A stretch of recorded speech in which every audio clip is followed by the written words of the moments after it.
Okay, it's 18 hours, it's 6 p.m., and I'm very happy, for those who have not been here before, I'm Sergei Guriev, Provost at SNSPA. I'm very happy to introduce Philippe Aghion. He will give a keynote lecture of this CIVICA Research Conference on the topic, Is Green Growth Possible? I see many non-economists in the room, and so for economists, Philippe doesn't need any introduction, but for some non-economists, probably he does. So Philippe is a chair in Collège de France, chair of institutions, innovation and growth. These are mainly main subjects of his research. He's also a professor at INSEAD. He's a centennial professor of LSE. LSE is one of the partners of CIVICA. So Philippe is there. He's teaching there regularly. He's also teaching at Hertie School of Economics. Philippe has had a distinguished career in economics. He studied math in École Normale Supérieure at Cachan. Then he had a degree, a DEA, a PhD in Paris 1. And then he did a PhD in Harvard, after which he worked as an assistant professor at MIT, at Oxford, at University College London. At that point, in the 1990s, which gives me a special pleasure, Philippe also worked on subjects like transition of post-communist countries to democracy and market economy. At that point, he worked as a deputy chief economist at the BRD. Much later, I worked as a chief economist at the BRD, and the legacy of Philippe was still there. And most importantly, it was very easy to hire people to BRD because we said, look, Philippe was deputy chief economist here, and see what career Philippe has achieved, has built. So this is something that has made my life much easier. Philippe was also one of the founders of a journal on post-communist transition, which is called Economics of Transition. Now it's called Economics of Transition and Institutional Change. In year 2000, Philippe moved to the United States, where he was a professor, full professor at Harvard for 15 years, until coming back to Europe in 2015, where he was elected to the Collège de France and also took these other positions that I mentioned. Philippe has had multiple prizes, and I would like to save time for Philippe, so I will not list all the prizes. For people in the room who respect French academic distinctions, Philippe has had Médaille Bronze and Médaille Argent of CNRS. At the European level, he was recognized as Best Young Economist by the European Economic Association. He's written multiple books, and these books have been has become academic bestsellers, especially the books on the subject Philippe is going to talk about, a new Schumpeterian paradigm of economic growth and innovation. Moreover, last year, Philippe has hosted at Collège de France a symposium on 30 years of this research agenda on neo-Schumpeterian growth paradigm. And this symposium brought together all people who developed this agenda, who worked on this agenda, who are now leaders in economics research around the world. And they just published this book, edited by Yifuk Akchijit from University of Chicago and John Van Reenen from LSE. So this is a short book of 800 pages, which I highly recommend to read, which summarizes all the research which has been done, building on what Philippe has worked on and is actually working on right now. And this is one amazing thing about Philippe Aghion. He continues to do research. He publishes in the top journals. And his CV is, again, too long, but I will just say he's published more than 120 papers in leading economics journals, including almost 30 in the so-called top 5. And what is so important about this research? Well, this powerful idea of modeling economic growth, taking this idea, and Philippe will talk about this, taking this idea from Schumpeter and applying it to the process of innovation, how we model and measure it, actually helps us to understand how we incentivize innovation, what we do to create new economic growth, new economic business models, new economic ideas. and how we address the most important challenges of our times. This is an exemplary interdisciplinary research agenda where you connect what has been done almost 100 years ago to what the challenges which we are facing today, and producing new insights which will help us address those great challenges of our times. In today's keynote, Philippe will talk about green growth, and you will see how this challenge may be addressed using Philippe's long-standing research agenda on institutions, innovation, and growth. So we agreed that Philippe will talk for about 45 minutes, after which we'll have time for questions and answers with the audience, and we will finish at 7:15. Philippe, the floor is yours. Welcome to CIVICA. Thank you so much for agreeing to talk here. Thank you very much. Thanks so much for, So thank you so much for inviting me, being always way too generous, Sergey, in introducing me. It's great to be here, and I will try to introduce. The idea is to start a discussion. So I will present a little bit, and then maybe we can have questions and answers. And so in fact, the title we found it together is "Green Growth Possible?" Okay. And so here is a picture of young Schumpeter, and as Sergey explained well, I mean, Schumpeter is known in particular for having introduced the notion of creative destruction, by which he meant the process whereby new innovations displace old technologies. New innovations make old technologies obsolete. And for example, if you read Capitalism, Socialism, and Democracy or other writings, Schumpeter talks about creative destruction. But when I was a student, there was no model of growth based on creative destruction. In fact, there was no growth model with innovation in them. And there was no empirics of growth involving innovation and creative destruction. So the leading model when I was a student was the neoclassical growth model, the Solow model, where growth is driven by capital accumulation. Solow would show you that, would explain that under reasonable assumptions of decreasing returns to capital accumulation, you cannot grow forever based only on capital accumulation, and you need something else called technical progress. But Solow would not tell you where technical progress comes from. But you had this guy Schumpeter who talks about, but there was no model there. So you had the guy with the model, but he would not tell you where the technical progress comes from. And there is this notion which was in the air. There was nothing there.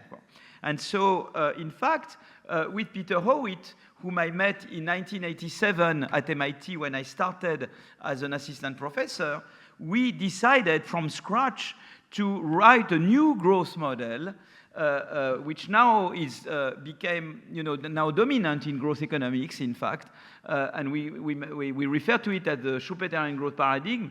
It was called for a while the Aghion-Howitt model, and this model revolves around three main ideas. The first idea is that long-run growth is driven by a cumulative process of innovation, where each innovation builds upon previous innovations. Each innovator builds upon previous innovations. The second idea is that innovations do not come from heaven. They result from entrepreneurial activities motivated by the prospect of innovation rents. If I innovate, I find a new product or a cheaper way to produce. That gives me monopoly rents for a while until someone does better than I do. So it is the prospect of these rents which induces me to innovate, okay? And the third idea is creative destruction. New innovations displace old technologies.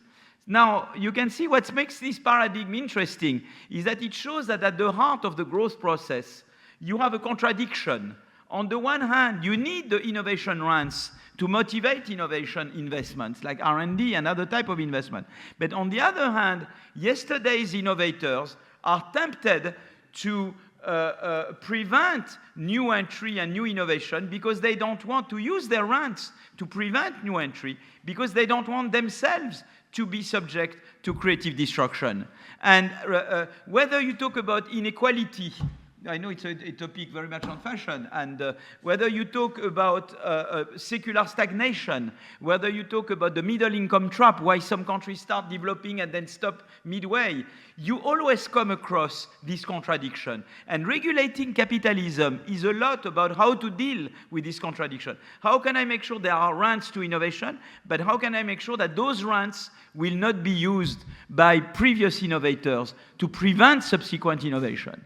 Schumpeter himself was pessimistic. He thought that the first innovators would turn into conglomerates. And a lot in history has gone their direction. For example, Korea, we worked on a Korean paper, Sergei and I, and a third co-author, and we showed that in Korea, during the catching up period, when Korea started South Korea to catch up, after the Korean War, you had in that process the emergence of conglomerate firms that eventually, you see, became a barrier to growth because they discouraged new entry, new innovation, and they even discouraged the government from engaging in policies like competition policy that would allow for frontier innovation. So that country that was good at catching up was not so good at boosting frontier innovation. And we explained that the crisis of the late 90s, by weakening the conglomerates in Korea, in fact, helped boost the innovation-based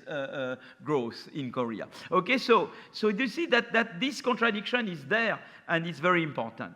And that's what also makes the political economy of growth. You see what I mean? You have some systems that protect incumbents at the expense of entry. Those systems do not favor growth. And you have other systems that are more open. You have competition policy. You have you limit corruption. Why is corruption a bad thing? Because corruption, it's a way for incumbents to remain there. They corrupt politicians to prevent new entry.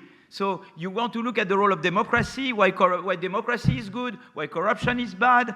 It's all in that framework, you see, and that's... Anyway, so another idea, and then I will talk about climate. Another idea we developed a lot is the relationship between competition and growth. I always explain that way. You are a classroom, and you are equally good, all equally good. But suppose that some of you are better than others. Suppose there is a top of the class and the bottom of the class. And I open the door and I let in a very good element, a very good scholar. What will happen? The top of the class will work harder to remain the top of the class. But the bottom of the class, which was already discouraged, will be even more discouraged when I bring competition by the new entrant. It's exactly the same with firms. The blue line represents the frontier firms that are close to the technological frontier in their sector. They react positively to more competition. When there is more competition, they innovate more, and therefore they grow more. And the orange firms are firms that are far below the frontier in their own sector. Those ones react negatively to competition because, you see, they are already discouraged without competition. With more competition, they will be even more discouraged.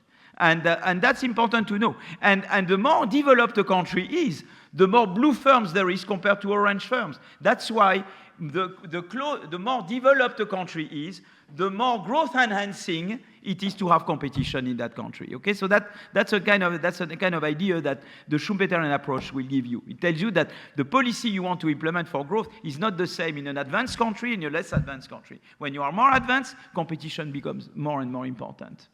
Okay, so this is the kind of background, okay? And now I move into innovation, growth, and climate. And Jean Pisani told me that he taught a course at SNSPA yesterday on innovation, and people were very much against the idea of green innovation. Apparently, I don't know if that's true. Were you there? This is not just students. This is France. It's France, exactly. Yeah. But we have a very international audience, but as a French citizen, I can tell you there are many people in France. Jean had to fight, and he said he will go back and fight more. So so I'm helping him here. I thought I would, voilà. So the debate on growth. We know that in France, in particular, la décroissance is a very popular idea.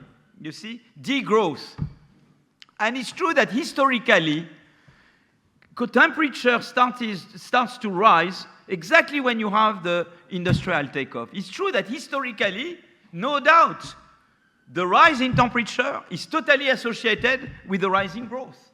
It's true historically. We can't say no.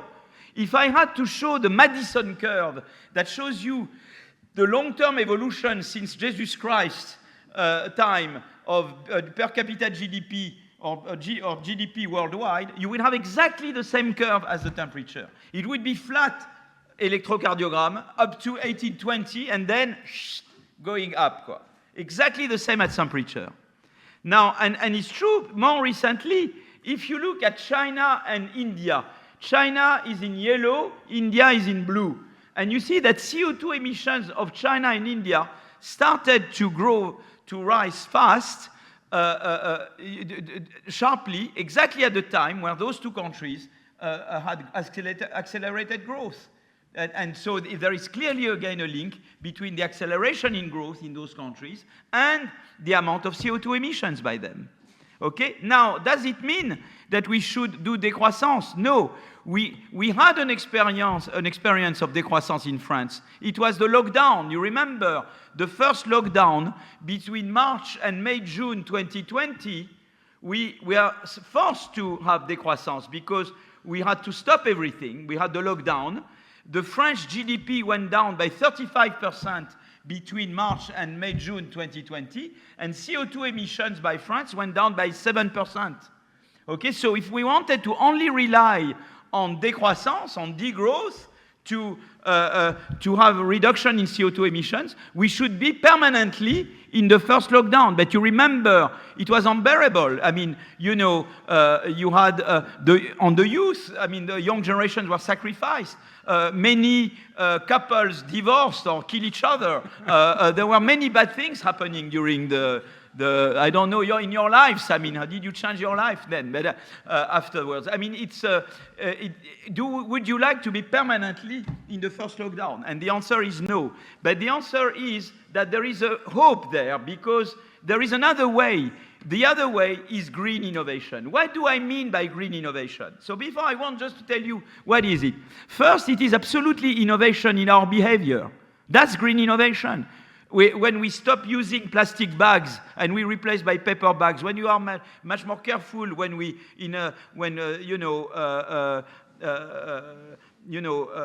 throwing trash, when we save on energy consumption, all those things are good and we should be done. Any kind of change in our behavior, using electric car, not a fuel car, that's good. That's innovation in our behavior, in our consumption habits. That's very important. I'm not at all against those who advocate these changes. I think we should go all the way there. But that won't be enough. That won't do it. That it is one important part. But it's not enough. It's necessary, but it's not sufficient. We need other types of innovation. What do you need? You need innovations to find new sources of energy.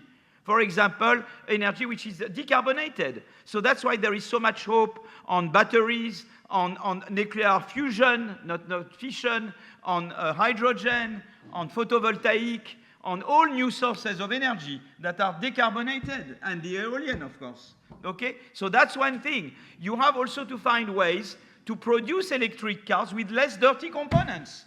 Because in electric cars, you have some components of the electric cars that are produced using polluting technologies. You have to change that. That's, again, innovation.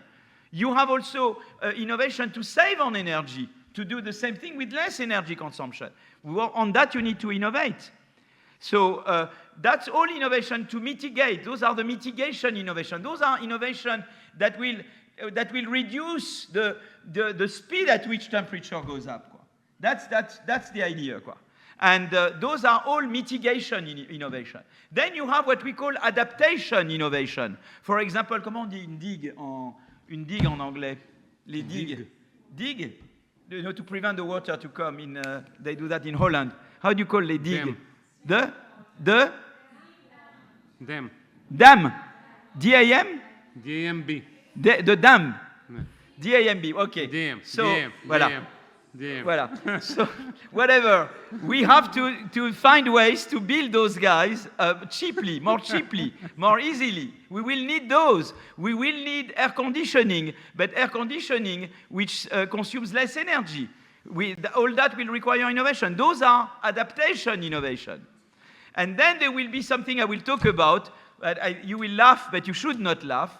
There are the plan B innovation, the amelioration innovation. There are people who work on innovation to cool the air, to reverse the global warming. I will talk about that at the end of the talk. I don't want to talk about that. But there are many dimensions of innovation there, okay? Now, the thing is, would firms spontaneously innovate in the green? And the problem is that there is what we call path dependence in the direction of innovation. Firms who used to innovate in dirty technologies, they will keep spontaneously, they tend to continue innovating in dirty technologies. Alors, we have a paper in the Journal of Political Economy 2016 with John Van Reenen, whom you name, Ralph Martin, David Emus, and Antoine de Chez-le-Prêtre, which is exactly on that. What we do there is that we consider the automotive industry between 1978 and 2005, and we look at the direction of innovation by car industries, by car firms. We look at patents, okay? So we extract patents from the European Patent Office, and we restrict attention to what we call triadic patents. Those are patents that are also registered at the US Patent Office and the Japanese Patent Office. They are usually the important patents. And so we have 80, all triadic patents filed in 80 patent offices by car producers, okay, or relevant to car technology. And we extract all patents in the automotive industry that pertain to electric car, which is cleaner, and combustion engines, which we term to be dirtier, okay? And what's very interesting is that for any innovator, we know their past history. We know what they did before. So we can look at the stock of dirty innovation that they have and the stock of clean innovation that they have. Okay, so the classification is this kind of thing. It's called for the IPC, International Patent Classes. And for vehicles, for example, we know the patents that are relevant to electric vehicles that are at the top of this graph, and those are the cleaner. And the more you move to the bottom of the slide, the more, you know, it's dirty innovation. You see, it relates to combustion engines, okay? And so you can classify in clean and dirty in the automotive industry, okay? And what we do then is that we do a regression. So if you are those of you who don't like math, I just explain in words. What you do is that I take a firm, I, at time t, and I look at the flow in year t of clean patents by that firm. And it will depend on various things. But the very interesting thing is that it depends, the KCT-IT is the stock of past clean innovation by that firm, and the KDIT is the stock of dirty innovation by that firm, okay? And the fuel price, FFP, is the average fuel price to which this firm is exposed. So for example, if the firm sells 1/3 to Germany and 2/3 to the US, the firm level price, fuel price, is 2/3 the German price plus 1/3 the US price of fuel that year. So what you find is very interesting. So if you look here, the first column is the flow of clean innovation. The second column is the flow of dirty innovation, on average, by car producers worldwide. You can see that there is a positive effect of the stock of clean on the amount of clean innovation. You can see this 0.303, very significant. But you can see also that the dirty, your past dirty has some spillover on your current clean.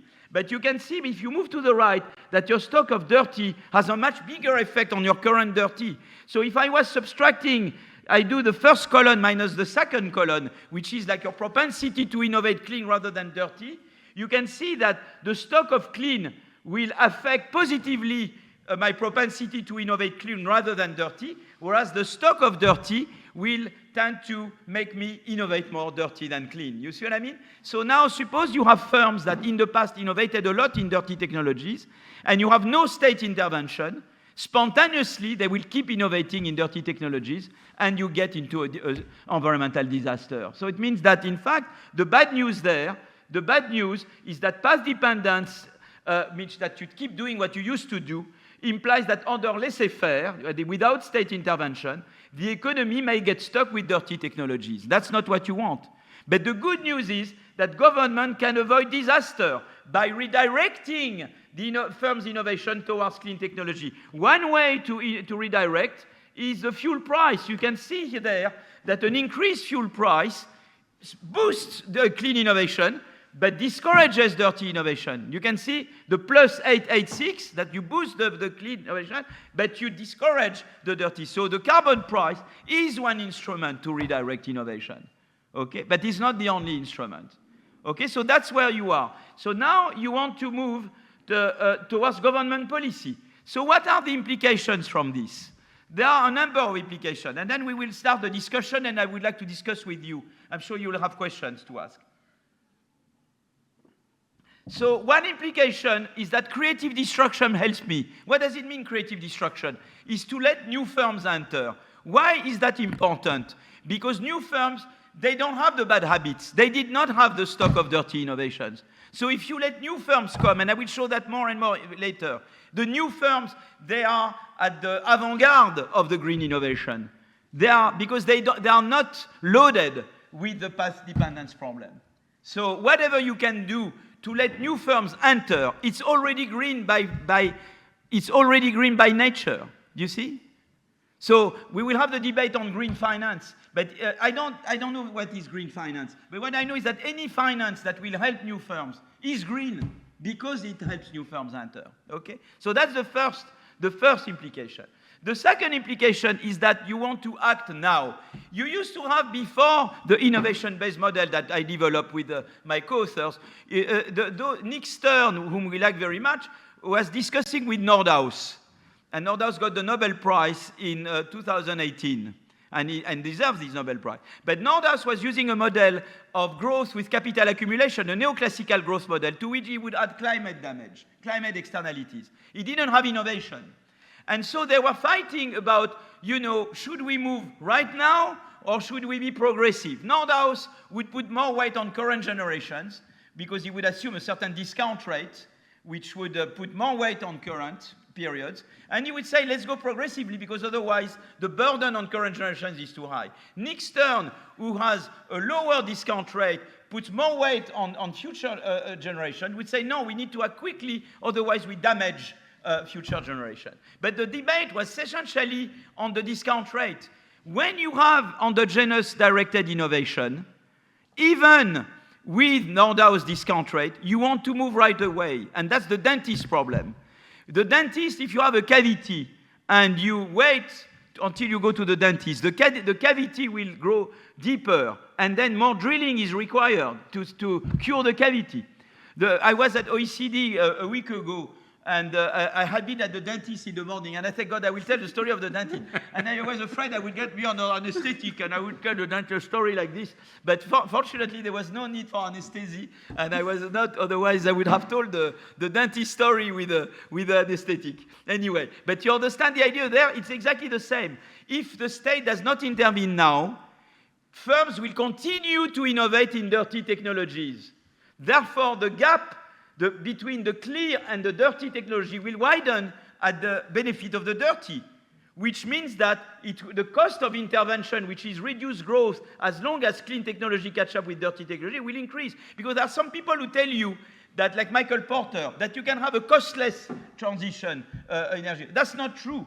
Because during the energy transition, what I do is that I force Sergey, who was doing dirty technologies, and he was doing that very well, to innovate in clean technologies were not so good. During that period, there is reduced growth. So it's not true that transition is costless in terms of growth and GDP. It is costly. But if you wait, you will need a deeper and longer period of transition.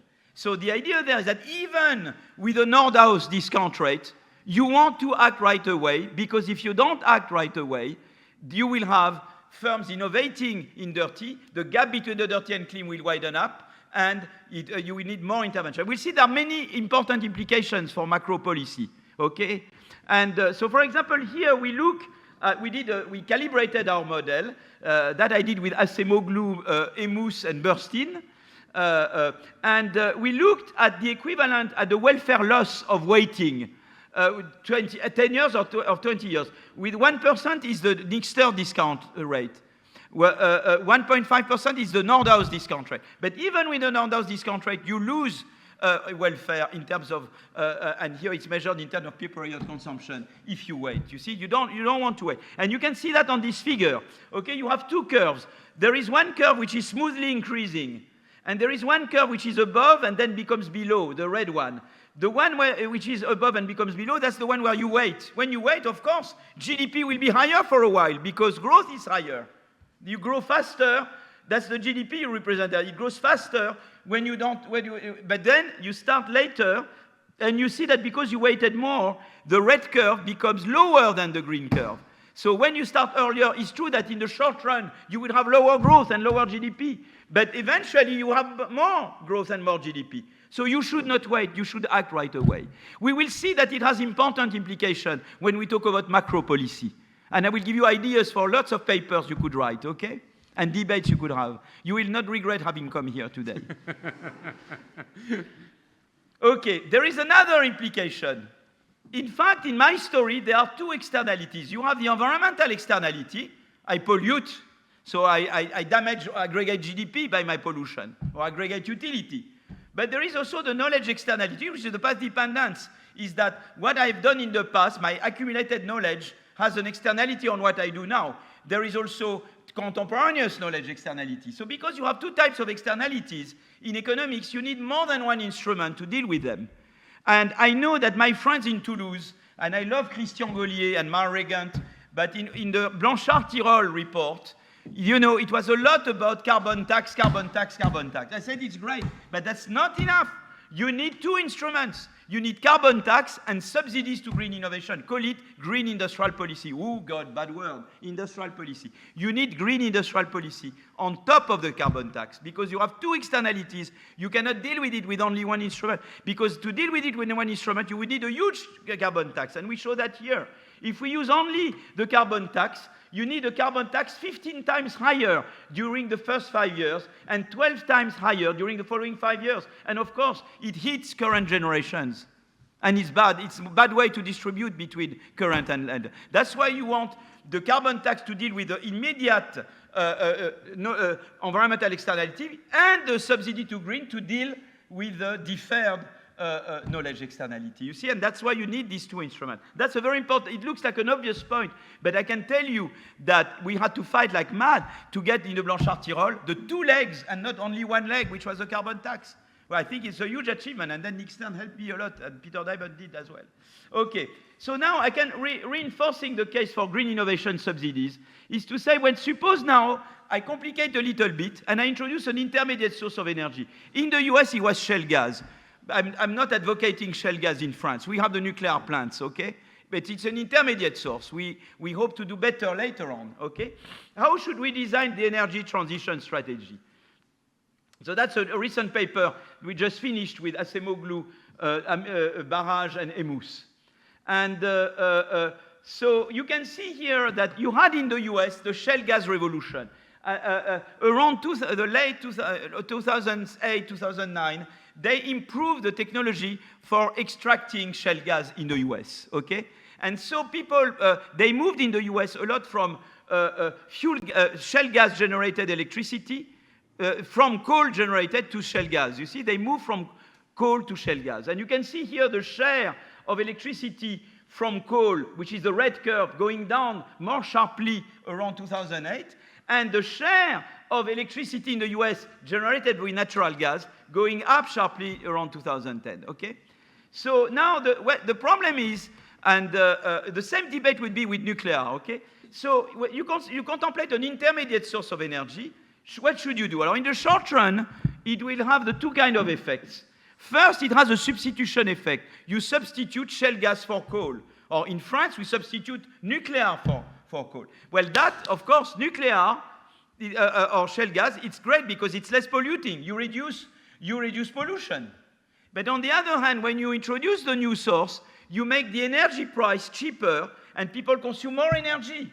That will tend to pollute more. And so you have two counteracting effects. But as long as the intermediate source is sufficiently cleaner than coal, the substitution effect will dominate. And in fact, in the US, that's the case. In fact, when you look in the US, we could look at the effect of improvement in the technology for extracting shale gas, a 30% increase in the productivity, or a 50% increase in the productivity of extraction of shale gas. You can see the first column is that emission intensity go down because you substitute gas for, you replace coal by gas. So that per unit of electricity generated, of course, pollution goes down, emissions go down. But on the other hand, you have the scale effect. Because energy is cheaper, energy consumption has gone up. But despite that, you can see that total CO2 emissions go down. The substitution effect, go more than counteract the scale effect. Okay, so that's the good news. Shale gas, and even more true with nuclear in France. But that's the good news for the short run. And in fact, that's what we observe in the US. If you look in the US, the CO2 intensity is the continuous curve. It was going down, it went down more sharply once they introduced shale gas, the continuous curve. And the CO2 emissions, which were increasing in the US up to the shale gas revolution, started to go down with the shale gas revolution. That's the short run, because we go only to 20, let's not even 2020. But then there is a long run effect. Suppose now the long run is innovation. You could innovate. You know, when you produce electricity, you extract a resource, coal or shale gas, and you use a plant that produces electricity. You have a coal plant that takes coal and, turn into the vapor, steam, and from the steam you get the electricity. So you can have a plant working with coal, you can have plants working with shale gas, and you have the plants that are just working with renewable. There is no extraction, it's just the plant. Now you can decide to innovate on the plant for coal to make it more productive. Or you can decide to innovate to make the shale gas plant more productive. Or you can innovate to make the renewable plant more innovative. That's where you direct innovation. The problem is that the shale gas boom, what it did, it directed innovation away from both coal and clean plants. So the problem is that it may move the economy from a path with declining CO2 emissions to a path with eventually increasing CO2 emissions, because you diverted research resources from renewable plants to the intermediate source. And that's the bad thing, you see? So here what I show you, and that's exactly we saw that the ratio of green over total patents in the US, but elsewhere as well, increased first and then started to go down. And here what I show is that the unmanaged boom. So this is what happens when you have a shale gas boom, which is with nothing else than the shale gas boom. So what happens, you can see that without the boom, the share of scientists in green was slowly increasing, but with the boom, bang, the share of scientists in green falls. That's the left-hand side curve. You can see that the effect on emissions, you could not see, your emissions initially go down for a very short period, but very quickly emissions go up. And output net of damages goes down as a result, okay? So the unmanaged boom is a very bad thing in the long run. Now, you could have an optimal policy. You could say what I will do is to allow for tax and subsidy. So what you do here is say, what would be the optimal policy? With the boom, you can see that with the boom, the optimum policy compared to the laissez-faire under the boom, you want many more researchers. So what you will try to do is to compensate the shale gas boom by encouraging enormously researchers to go into renewable. You will, that's the left-hand side curve, you will increase the green subsidy, you see, from without the boom, that's the subsidy you would have had, but once you have the boom, the optimal subsidy is much higher, and the carbon tax, it doesn't change much. So you can see in this case, it's the subsidy that does the job, to really make sure that the shale gas boom will not divert resources away from green. You need big-time subsidy, big-time green industrial policy, okay? So I wanted just to tell you, you need a carbon tax overall, but you need industrial policy. Even more when you have to manage an intermediate source of energy, okay? So another thing I want to tell you about that, so far I spoke about the role of the state. Now I want to tell you about civil society, okay? So there is a role for consumers in particular, and civil society at large.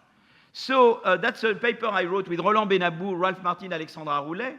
And so first thing is that there is a positive effect of consumers' valuation of the environment on firms' incentive to innovate. Firms innovate green to cater to their consumers' demand for green. That plays a big role. And in fact, here what we did is to redo the exercise I had shown at the beginning, but we're going much further than 2005. We go all the way to 2020, okay? And we look at the propensity to innovate clean, and as a function, and you see the first row is values. Values is the extent to which the firm is exposed to countries where consumers value the environment. And you know that from the World Value Survey. You have World Value Survey that tells you in every country, you know how much consumers value the environment, and then if I am exposed 2/3 to Germany, 1/3 to US, it will be 2/3 the valuation of consumers in the US plus 1/3 the valuation of consumers in Germany. And that's a firm level, value. That's the valuation to which, as a firm, I am exposed on average. You can see that firms, you see, the more they are exposed to the value line, the first row, the more you are exposed to consumers that value innovation, the more you innovate green. That's the first idea. Civil society, okay, valuation of consumers for green. You follow your consumers. Very important channel. Now there is another thing, that competition, in fact, the competition amplifies that effect. Why? In fact, when you have more competition, it has two effects. It's true that competition lower prices and therefore increases consumption. And therefore, that tends to increase emission. But what's true with the competition, you remember that I told you at the beginning of the talk, you innovate to escape competition. So let's suppose you have Jean-Pierre and me. Jean-Pierre, you are there. Don't you do it to lose you. You are virtuous, and I'm not virtuous. First case, you are not there. I am alone. I'm a monopolistic producer. It's true, people around, the consumers, they want green, but I don't care that much, and they have to purchase from me. So I will go green moderately, maybe a little bit, but not that much. Now you come in. Even if I am not virtuous, I will innovate green, not to lose my consumers to you. So competition will turn non-virtuous firms into green innovators, because in order to stand competition with Jean-Pierre, I will become virtuous.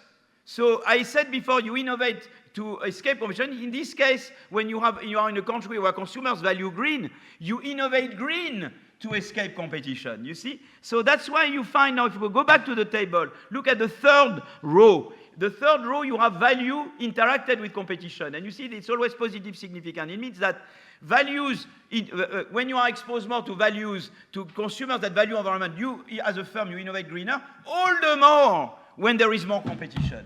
Competition is there to enhance. And the combination of values and competition is like 4 times the increase in carbon price that triggered the Yellow Vest movement. You see, it's very nice because you have a way to induce green innovation which would not make people go to the streets and do the Yellow Vest. They won't realize, you see, they won't see the thing. So that's a kind of very nice, civil society and competition is a very nice channel. So I want now to conclude. First conclusion.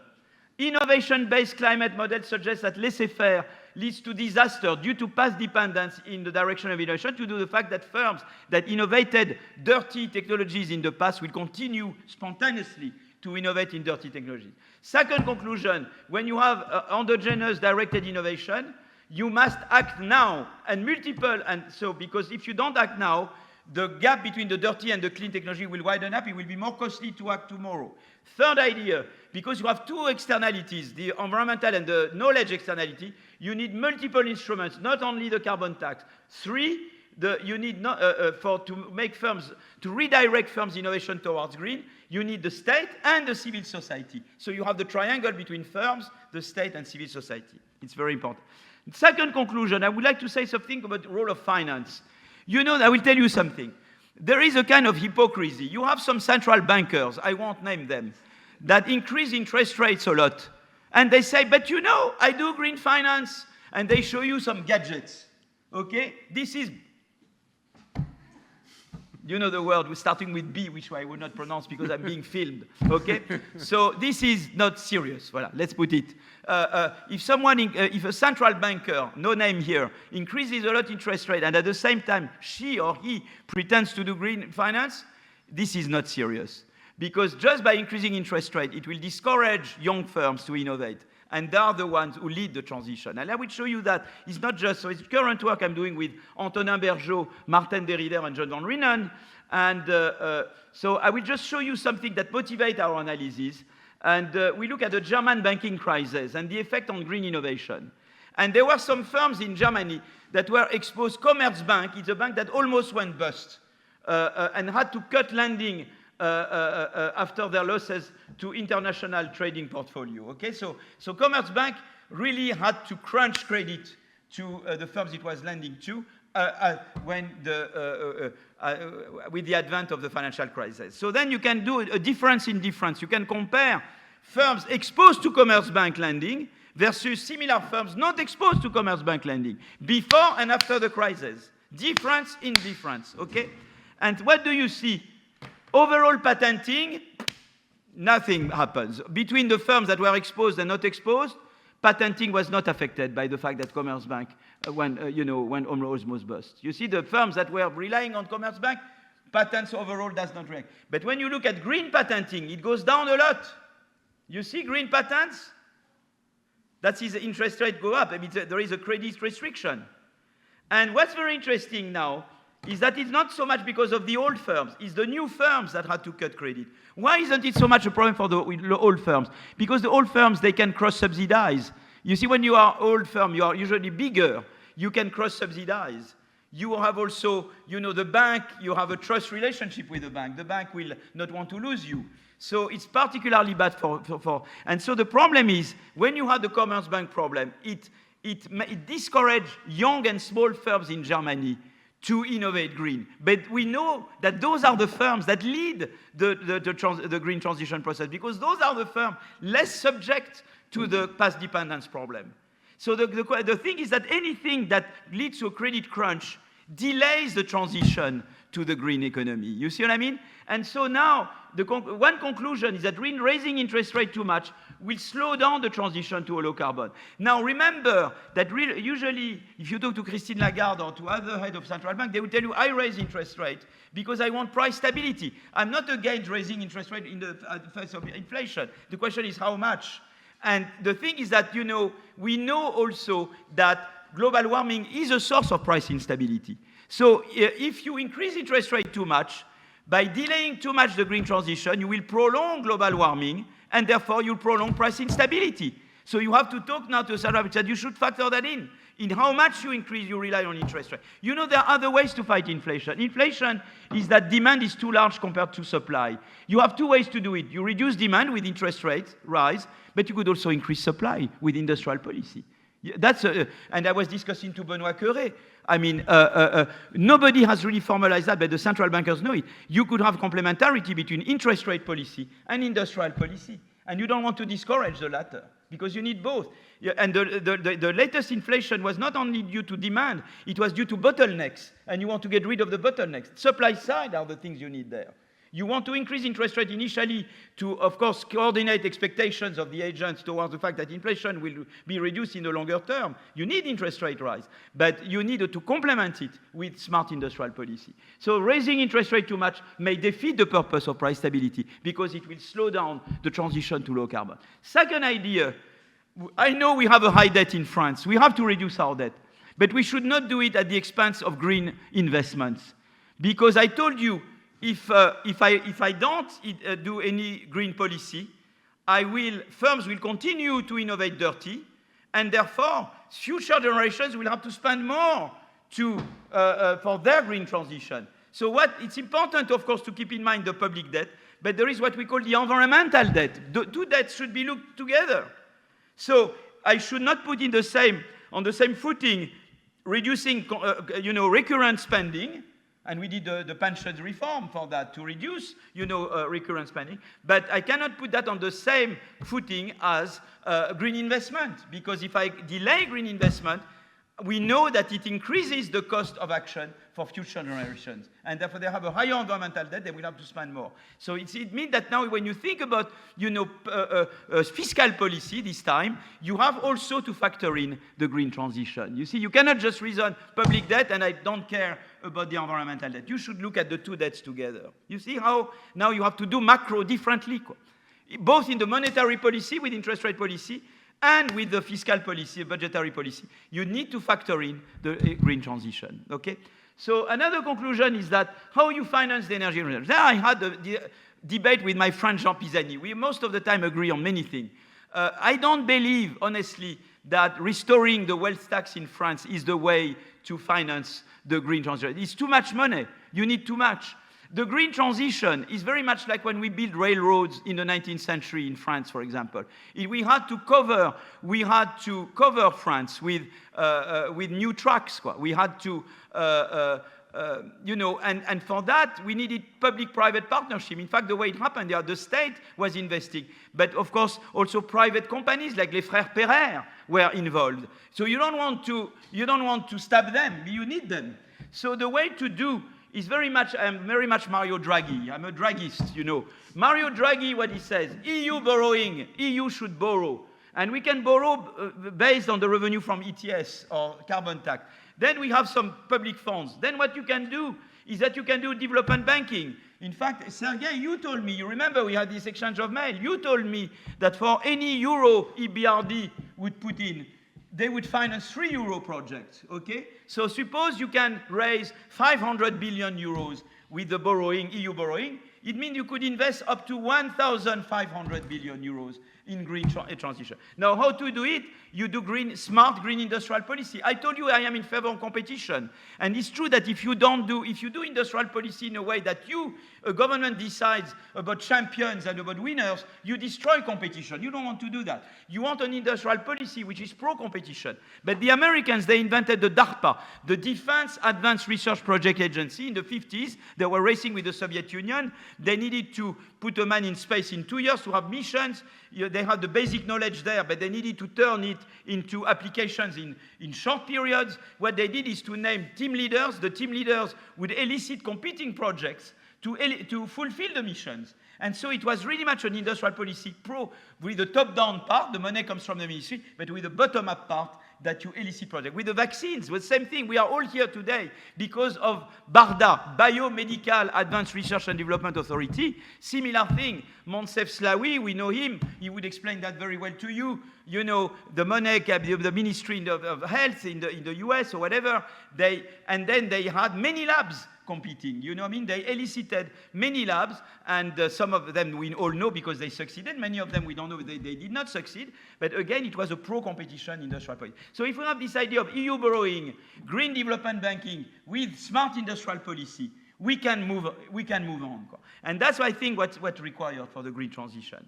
Reform European institutions. The problem we have, you have the IRA in the US. Okay, you have China doing industrial policy, and in Europe we are a regulatory giant, and we are a budgetary dwarf. So we have to change things. First thing on Maastricht, we should not treat green innovation like other type of spending. I already mentioned that. So you keep Maastricht, but we don't treat both types the same way. Second thing, I am pro-competition policy, but we should stop ruling out any kind of sectoral state aid in the name of competition policy. A priori, we should allow for them and then check that they are pro-competition or not. Okay, so a law for green industrial policy, which is competition friendly. And finally, we have a small budget, so we have to allow for more EU borrowing, but in exchange for more discipline by member states. And now I would like to stop to conclude on the plan B. I told you that there are 3 margins of innovation. There is the margin of mitigation. You slow down.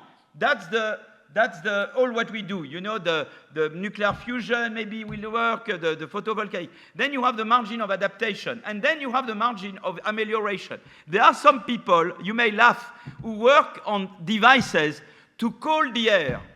Or maybe now it's not the time. So some people work in geoengineering. We know that there is a volcanic eruption with the air cools, because in fact the particles of sulfur, they prevent the sun to come. I mean, they lead to cooling air. Then there is another technology. We see shades. You put des abat-jours, giant shades in space. That's another thing.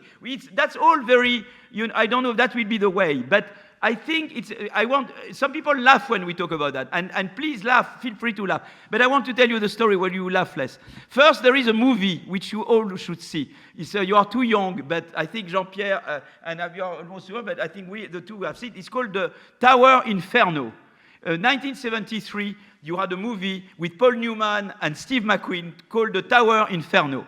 So you have a big tower, giant tower, and there is fire that appears in the mid-level of the tower, and the fire goes up. There is a big reception for the inauguration of the tower, which is at the very top in the panoramic, Salon Panoramique, and they're all there at the top. And the fire keeps going up, like temperature starts going up. You know, if you look at temperature, it starts going up and up and up and up and up. There is barely any inflection. Temperature has gone up linearly. There is no inflection. Exactly like the fire in the Tour Infernale, in the Tower Inferno, going up and up and up. And 15 minutes before the end of the movie, which is, they have 12 minutes to go. They know that the fire will catch everything, everybody will die. What they go for the plan B. They try all kinds of plan A, with the helicopter, with this, with that. They try all kinds of plans. The plan A fail, and they get to a plan B, and the plan B is to explode the water tanks at the top of the tower, and that's how they put off the fire. I'm not saying that's the same. I'm much more hopeful on our plan A there than on the plan A of the movie. But you should not rule out that there are the plan B. And you know what a scenario that I believe in? You know the scenario I believe? Some people say, you know, don't talk about plan B because of moral hazard. It will discourage us from doing plan A. But you see, that's not the right way to reason. My way to reason is as follows. Take India. So not all countries are the same, because India is a country which is not too rich, is not too advanced. It's well exposed to heat. You know, when temperature will go above 50 degrees, you will have a lot of people in India dying, many. When they will see many people dying, they will do their own geoengineering themselves. They will do it. They will not ask permission. They will unilaterally do it. And so the fact that we know they will do it should encourage us even more to do plan A now, because we know that otherwise, necessarily, someone will do plan B without asking permission. So instead of looking at plan B like discouraging plan A, I believe that the possibility of plan B will encourage more plan A, because we want to make that never happen. And the only way to make that never happen is to try all kinds of green innovation, and to mitigate and adapt, and diffuse them as much as we can, to create a situation where India would not resort to a plan B. You see, so in fact, you see how the reasoning, when you put intertemporality and you put heterogeneity between advanced countries, we do the plan A, India does the plan B. It's not the same people who do the one and the other. And it's very interesting to factor that in, and I think that will be, but the fact that you should not neglect the amelioration, dimension of green, I think is important. So I wanted to end up there, and thank you very much for your patience. Thank you.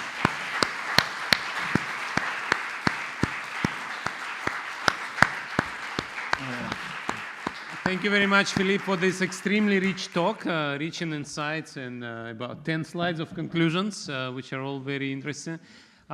We have a microphone for questions. I see there is a question there, Matthias. I would tell you, while we are getting microphone to Matthias, I would mention that our own director, Matthias Vishra, would always talk about another movie, which was told him about by my great predecessor, Bruno Latour. When Bruno Latour is asked about the great insights into the subject, he says, you need to watch a movie, don't look up. This is a recent movie where people are looking at asteroid which is coming up. And they never do anything, exactly. Yeah, and no, they did try plan A, they did plan B, and nothing worked. Oh, they tried plan B? Oh, they tried a few plans, but they didn't work. Yeah, there is a question there, Sarah. There is a question there. Yeah.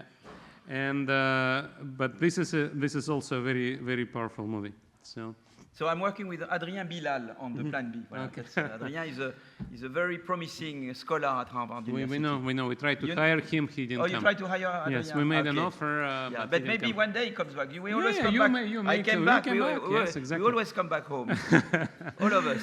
Yeah. And another.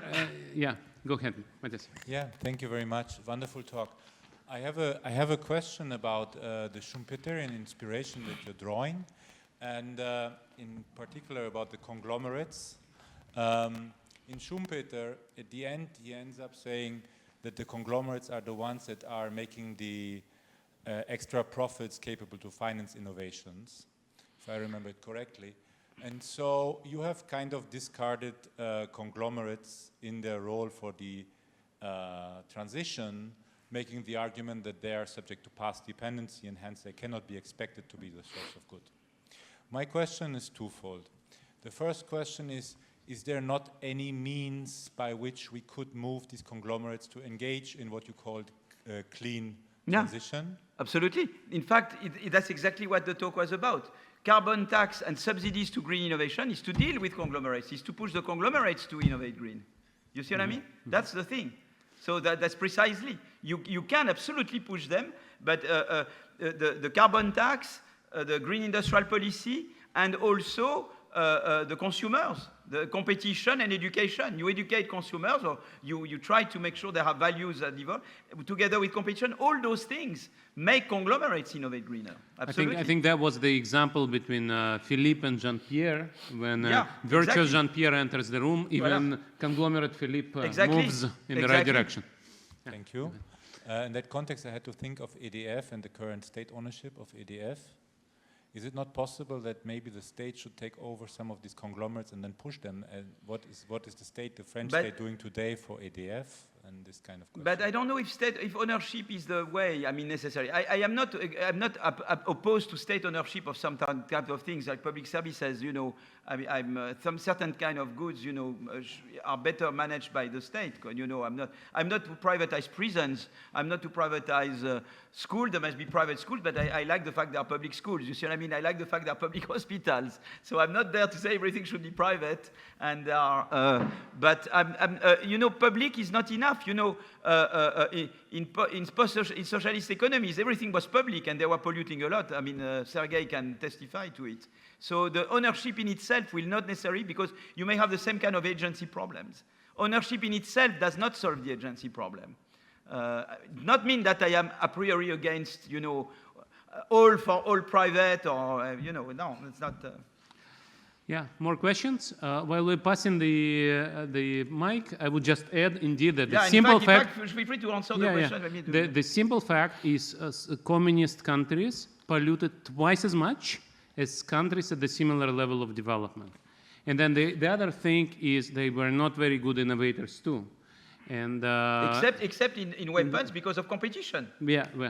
That's where the Cold War and competition helped. Yeah. But one of the interesting factoids, I remember during Medvedev presidency, Medvedev talked to all state companies and said, you must innovate. I force you to innovate. And they all prepared innovation plans.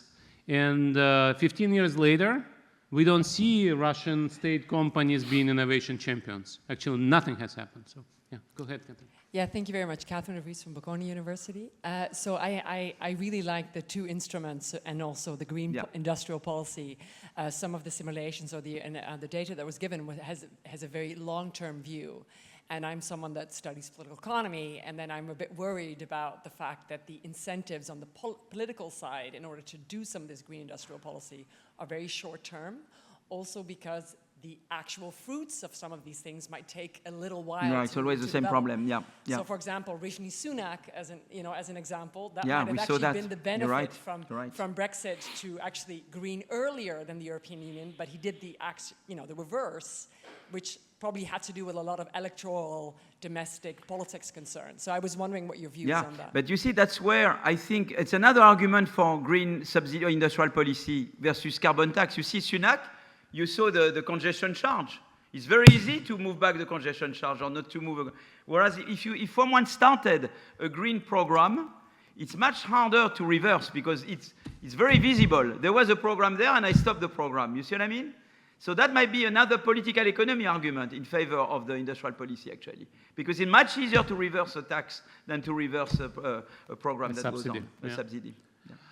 More questions? Yeah, there is a Giacomo question. Before going there, can I actually ask a question? You said we need the second instrument because we have two externalities. But during your talk, you indicated at least 4 externalities.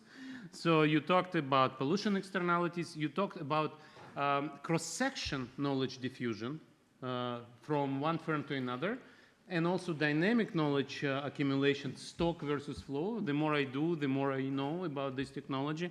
And on top of that, you talked about transition fuel externality, which is similar to stock and flow. Yeah. So what is leg number 3? Yeah. No, but I will tell you something. Typically, you have sectors, you know, a sector input, output, etc. That's why you need more than subsidy. You need a true industrial policy. An industrial policy, it's sector-specific subsidies. It's not just one subsidy. You see what I mean? So you need truly an industrial policy. As soon as you model, and in fact, I'm working on a project with Ernest Liu and David Emus, where we have production chains. And you need electrification at all levels, but they are not at the same stage. There, one subsidy will not be enough. You need a set of sector-specific things, and you call that an industrial policy.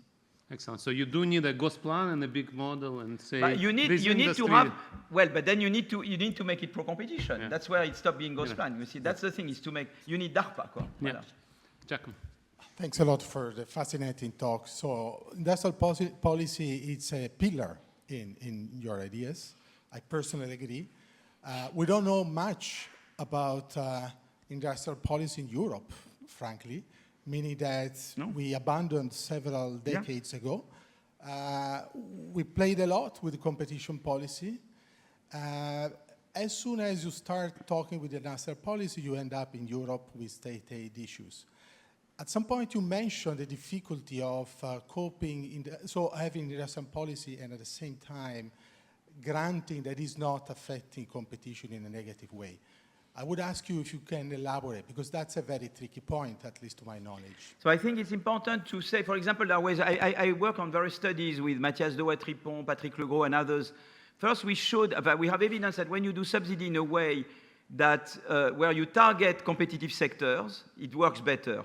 When you do it in a way where you don't give everything to one firm, of course, there are situations where you have natural monopolies. Airbus, there is not room for many more than one Airbus in Europe, but some segments are competitive, some segments are not. So even in the aviation, you have some competitive segment and some natural monopoly, and then you regulate natural monopoly.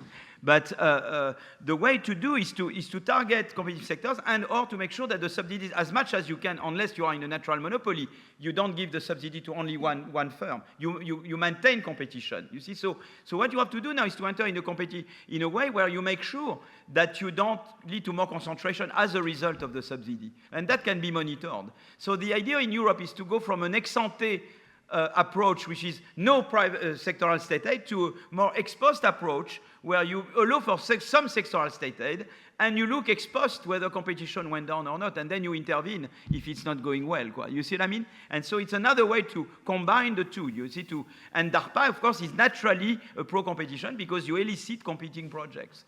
So you have to go in those directions. It's easier said than done, huh? But in the US they managed well. They showed that you can do it. That there were many labs competing for RNA messenger vaccines. There was not only one lab. You had Pfizer, Johnson, Moderna, blah blah blah. So you can do it. But yeah. There is a question from Jean-Pierre. Jean-Pierre, you have a question. Yeah. I would just mention, while we are getting the microphone to Jean-Pierre, I would say that there is a classical word by George Stigler on regulatory capture, who says that incumbents love regulation because they can use regulation to erect barriers. There was a 1971 paper. And they hate subsidies because subsidies are also given to new entrants. Exactly. And so this is exactly this difference in regulation versus subsidizing, which creates a different political economy. Yeah. Jean-Pierre, please. Sorry. No, go ahead. Sorry, Christophe. I didn't see you want to ask a question. All right. Sorry. So you've been talking about knowledge externalities. Yes. Which I find an interesting concept, and I understand that, given path dependence, there are negative knowledge externalities, which means that in some cases we are better off not knowing. What kind of implications are there for industrial policies? Should we prevent companies from acquiring some knowledge? Kind of a principe de précaution, quoi. Sometimes don't do certain things because there is danger that you would know about this kind of thing. That's what you have in mind. Kind of principe de précaution. precautionary principle. I don't know who he said it. It's somewhat counterintuitive to say that knowledge can have negative externalities. But you should forbid knowing about it's potential very innovation hard. and dirty technology. Yeah, it's very, very hard to enforce, you know. If the priest says you can't know, you can't learn about this.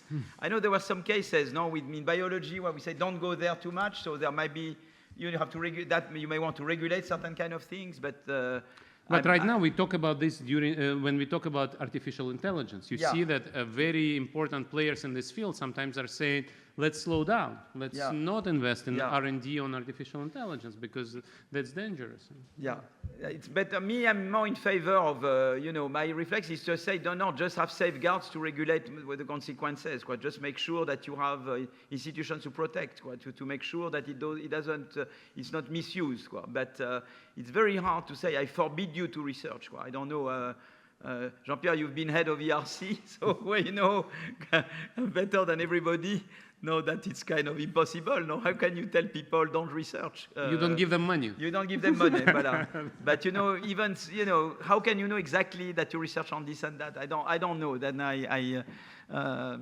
it's I think it's always better to look what comes out and regulate the use of things that come out. But maybe Jean-Pierre knows better the answer to this question. What should you do in that case? Have you ever been there in a situation like this to say, you know, there was, I don't know, ERC or somewhere else where you had to say, no, this I don't... No, the only topic which was forbidden to ERC Biology? was dual research. That is, research is both military and civil. But you see, this is something which is completely impossible to do, because when you are writing a piece of software, how can you know whether it will be used for military purpose or civil purpose? Completely impossible. Of course, if you build something that's physically, that's different. But for example, for drones, I mean, drones can be used both for military purpose or civil purpose. Yeah. My question was a different one. I think I was very pleased to see that among the actors that you brought into the picture, there is civil society. Yeah. But for me, there is a challenge which I don't know how to really come up with, which is how do you make people aware and realize that the efforts they have made have produced some positive effect? Because in the end, many people will have to make efforts. And, but in order to make them, to convince them that the efforts were worthwhile and that they should continue to make the efforts, you have to find processes by which you make it clear that without their efforts, the goals would not have been achieved. But I have no idea how one can make this happen, really.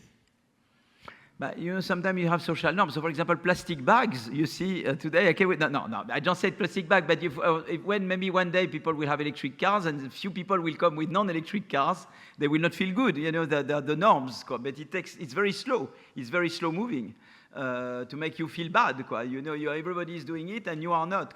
And sometimes disasters, you know, prompt action. You say, you know, there was a disaster there.